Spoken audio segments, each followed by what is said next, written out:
کو جاری کر رہے ہیں۔ آئیے مزید کچھ پہلوؤں پر غور کریں۔ میں آپ سے عرض کر رہا تھا، چنانچہ اللہ تعالیٰ ارشاد فرماتا ہے کہ مردوں نے جو کمایا اس میں ان کا حصہ ہے، عورتوں نے جو کمایا اس میں ان کا حصہ ہے۔ اب ایک سوال یہاں پر یہ اٹھایا جاتا ہے کہ بھائی مرد کو عورت کے مقابلے میں دگنا حصہ دیا جاتا ہے۔ دیکھیے اسلام نے جو سسٹم رکھا ہے اکنامک ڈیولپمنٹ کا، وہ یہ ہے کہ عورت پر گھر کے اندر کی ذمہ داری ڈالی گئی اور مرد پر باہر کی ذمہ داری ڈالی گئی، اور چونکہ عورت باہر جا کر کما نہیں سکتی، یعنی اس کی مینٹلٹی بھی ویسی ہے، اس کی جسمانی ساخت بھی ویسی ہے، پھر عورت ماں بنتی، ایک بچے کو جنم دینا ایک بہت بڑی ذمہ داری کا کام، اسی لیے عورت کے درجے کو یوں بلند کیا گیا کہ ماں کے پاؤں تلے ہے جنت، نبی کریم صلی اللہ علیہ وسلم کی حدیث۔ اور فرمایا گیا ایک بار ایک شخص آیا، پوچھا یا رسول اللہ میں اپنے کس رشتے دار کے ساتھ سب سے اچھا سلوک کروں؟ رسول اللہ نے فرمایا اپنی ماں کے ساتھ۔ اس کے بعد یا رسول اللہ اپنی ماں کے ساتھ۔ اس کے بعد یا رسول اللہ اپنی ماں کے ساتھ۔ 3 بار فرمایا، اس کے بعد یا رسول اللہ اپنے باپ کے ساتھ۔ وراثت کے معاملے میں فرق کیوں کہ عورت کو جو کچھ ملتا ہے اس کے مقابلے میں مرد کو دگنا ملتا ہے؟ اس کی وجہ یہ ہے کہ کمانے کی اور خرچ کرنے کی ذمہ داری مرد پہ ڈالی گئی۔ شوہر پر یہ ذمہ داری ہے کہ وہ اپنی بیوی کا پورا خرچ چلائے، اپنے خاندان کا خرچ چلائے۔ بیوی نے اگر کچھ کمایا ہے، ظاہر ایک فطری بات ہے کہ بیوی اس پیسے کو کیا کرے گی، مرد عورت دونوں مل کر خاندان کو چلائیں گے۔ لیکن اگر عورت یہ کہے کہ میں اس پیسے کو صرف اپنے پاس رکھوں گی، میں خاندان پہ خرچ نہیں کروں گی، تو عورت کو اس بات کا اختیار۔ اسی لیے مرد کو عورت کے مقابلے میں دگنا حصہ دیا گیا ہے، چونکہ پوری کی پوری معاشی ذمہ داری اس پہ ڈالی گئی۔ اب ایک اور پوائنٹ، عورت کوئی جائز پیشہ اختیار کر سکتی ہے، ملازمت کر سکتی ہے، البتہ اسلام عزت کو، عفت کو، پاکیزگی کو، پاک دامنی کو بہت زیادہ اہمیت دیتا ہے۔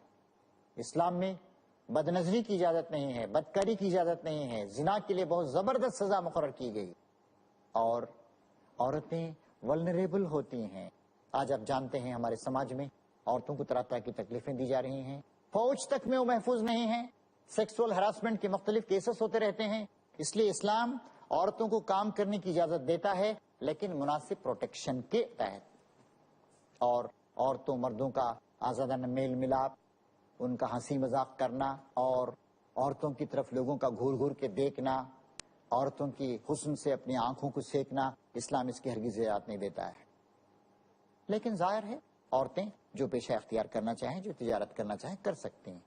ہمارے سامنے بڑی روشن مثال آتی ہے، نبی کریم صلی اللہ علیہ وسلم کی مثال۔ آپ نے جن خاتون سے شادی کی، سب سے پہلی آپ کی بیوی حضرت خدیجہ، وہ ایک تجارت کرنے والی خاتون تھیں، اور وہ حضور کے عہد میں آئیں۔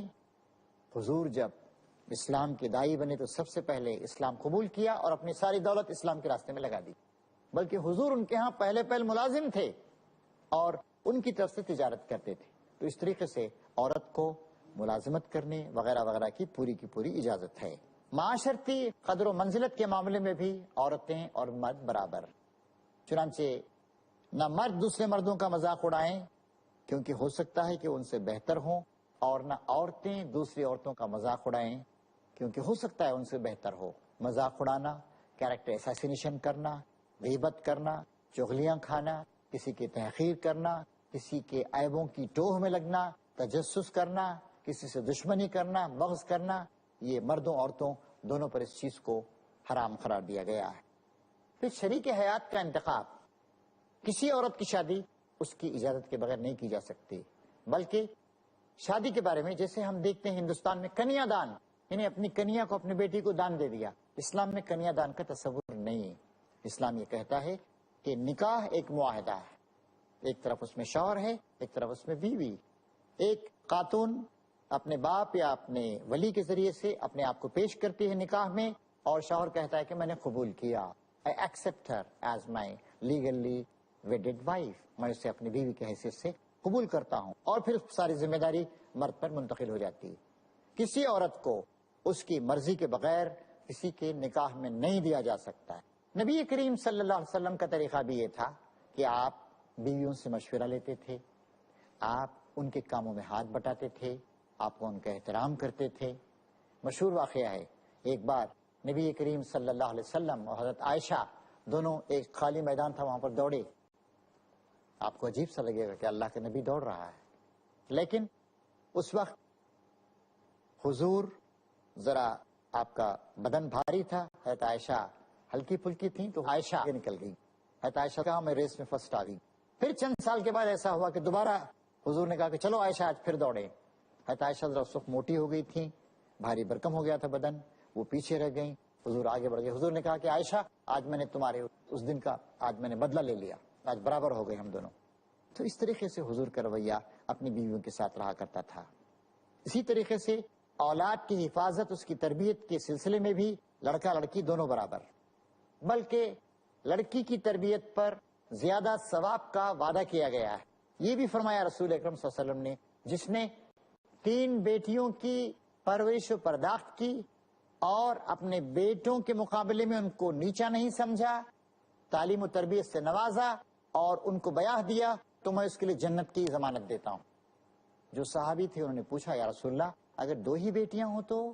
آپ نے کہا 2 بیٹیوں پر بھی میں جنت کی ضمانت دیتا ہوں.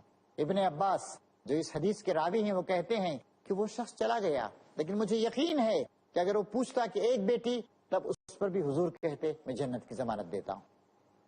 اسی طریقے سے عبادت کے معاملے میں, نیکی اور بھلائی کے معاملوں میں, ہر معاملے میں مرد اور عورت برابر.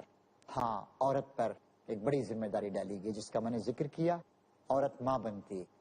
اس معاملے میں ایک حدیث ہمارے سامنے آتی ہے, اللہ تعالیٰ نے ماؤں کی بے عزتی کرنا یا ماؤں کی نافرمانی کرنا یہ تم پہ حرام قرار دیا ہے. تو اس طریقے سے ماں باپ دونوں کی اہمیت ہے, اور جہاں جہاں احترام کرنے کی بات کہی گئی ہے, والدین و بالوالدین احسانا, باپ اور ماں دونوں پر احسان, یہ بات ہمارے سامنے کہی گئی. لیکن ظاہر ہے کہ عورت پر آپ بہت زیادہ ذمہ داری ڈالیں گے اور اسے کہیں گے مرد کے ساتھ کمپٹیشن کرو, مشکل ہوگا. اولمپک گیمز ہوتے ہیں, دنیا کے 100-200 ممالک اس میں شریک ہوتے ہیں, کیا عورتیں اور مرد دونوں مل کے مقابلہ کرتے ہیں؟ نہیں, مردوں کے جو ایونٹس ہوتے ہیں الگ ہوتے ہیں, عورتیں عورتوں کے ساتھ مقابلہ کرتے ہیں. تو اس بات کا بھی ہم کو لحاظ رکھنا چاہیے کہ عورتیں جذباتی لحاظ سے اللہ نے ان کو ایک خاص طریقے سے بنایا ہے, جسمانی لحاظ سے اللہ تعالیٰ نے ان کو خاص صلاحیتیں دی ہیں, اس کا لحاظ رکھتے ہوئے ہم کو ان سے کام لینے کی کوشش کرنی چاہیے. بہرحال یہ بات ہمارے سامنے آتی ہے کہ آج کے معاشرے میں, آج کے سماج کو آگے بڑھانے کے سلسلے میں, بچوں کی تعلیم و تربیت کے سلسلے میں مختلف تعلیمی خدمات, سماجی خدمات یا سیاسی خدمات انجام دینے کے سلسلے میں عورتوں کی بھی بڑی ذمہ داری ہے. البتہ ان پر سماجی, معاشی اور سیاسی ذمہ داریوں کا اتنا بوجھ نہ ڈال دیا جائے کہ وہ ان کی جو بنیادی فطری ان کی ذمہ داریاں ہیں, یعنی بچوں کو جنم دینے کی ذمہ داری, بچوں کو پالنے پوسنے کی ذمہ داری, بچوں کی تربیت کرنے کی ذمہ داری, اس ذمہ داری سے وہ محروم ہو جائیں, اس ذمہ داری کا حق نہ ادا کریں. چنانچہ آج ہم سماج میں دیکھتے ہیں کہ جو بچے ماں باپ کی محبت سے محروم ہیں وہ مس فٹ ہوتے جا رہے ہیں, سماج وہ سائیکالوجیکل مریض ہوتے جا رہے ہیں. باپ اور خاص طور سے ماں, اس کی محبت, اس کا پروٹیکشن, یہ بچوں کو حاصل ہونا بہت ضروری, ورنہ سماج بگڑ جائے گا. ابھی 2-3 دن پہلے ٹائمز آف انڈیا میں خبر آئی ہے کہ پچھلے سال انگلینڈ میں تقریباً 70-72 ہزار حمل گرائے گئے ٹین ایجرز کے. ٹین ایج کسے کہتے ہیں؟ 13 سے 19 ایئرز تک. اور یہ بھی وہاں کل 2-3 دن پہلے ٹائمز آف انڈیا میں خبر آئی ہے کہ وہاں کے ہیلتھ ڈپارٹمنٹ نے اپنے جو پرائمری ہیلتھ سینٹرز ہیں ان سب سے کہا ہے کہ جو 12-13 سال کی لڑکیاں ہیں ان کو ایسے انجیکشن دیے جائیں, اگر بدکاری اور زناکاری بھی وہ کریں تو حاملہ نہ ہونے پائیں.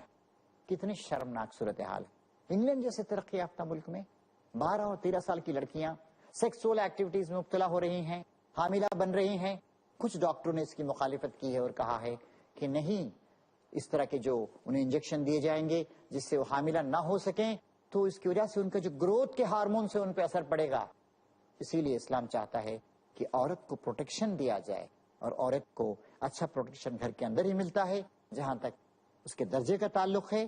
جو بھی اچھے اعمال کرے گا, جو بھی اللہ تعالیٰ کے راستے میں آگے بڑھے گا, اللہ تعالیٰ اس کے درجے کے لحاظ سے اس کو عظمت عطا فرمائے گا. تو اس بات کا لحاظ رکھتے ہوئے عورتوں کے پورے حقوق کا احترام کرنا چاہیے, ان کی عزت کرنی چاہیے, اور انہیں پورا موقع دینا چاہیے کہ وہ سماج کی خدمت انجام دیں. ایک اور بات یاد رکھیے, آپ خیر امت ہیں, ساری دنیا کے لوگوں کی خدمت ان کی ہدایت، ان کو اللہ کے راستے کی طرف لانا، یہ آپ کی ذمہ داری ہے۔ آج کا جو سماج ہے، اس سماج میں صرف مرد اگر کام کریں تبلیغ و اشاعت کا تو کافی نہیں ہے۔ عورتیں 50%، انسانیت کا 50% ہیں، عورتیں امت کا بھی 50% ہیں۔ دنیا میں پاکیزگی پھیلانے کے لیے، تعلیم کو عام کرنے کے لیے، اسلامی انقلاب لانے کے لیے، لوگوں کے مسائل کو حل کرنے کے لیے جہاں مردوں کا کنٹریبیوشن ضروری ہے وہاں عورتوں کا کنٹریبیوشن بھی ضروری ہے۔ تو آئیے آج ہمیں طے کریں کہ ہم عورتوں کو ان کا صحیح حق دیں گے، ان کی مساوی حیثیت کو ہم پہچانیں گے، اور مرد اور عورت یہ دونوں لڑنے والی مخلوقات نہیں ہیں، انکمپیٹیبل نہیں ہیں، ان دونوں کے درمیان کوآپریشن کی ضرورت ہے تاکہ اچھا خاندان بنے، اچھے بچے پیدا ہوں، اچھا سماج بنے اور دنیا میں انسان ترقی کی راہ پر آگے بڑھتا جائے۔ اے اللہ ہمیں اس بات کی توفیق عطا فرما کہ ہم تیرے احکام کی روشنی میں مردوں عورتوں سب کا احترام کریں اور ان کے تعاون سے ایک اچھا سماج بنائیں۔ وآخر دعوانا ان الحمد للہ رب العالمین، والسلام علیکم ورحمۃ اللہ۔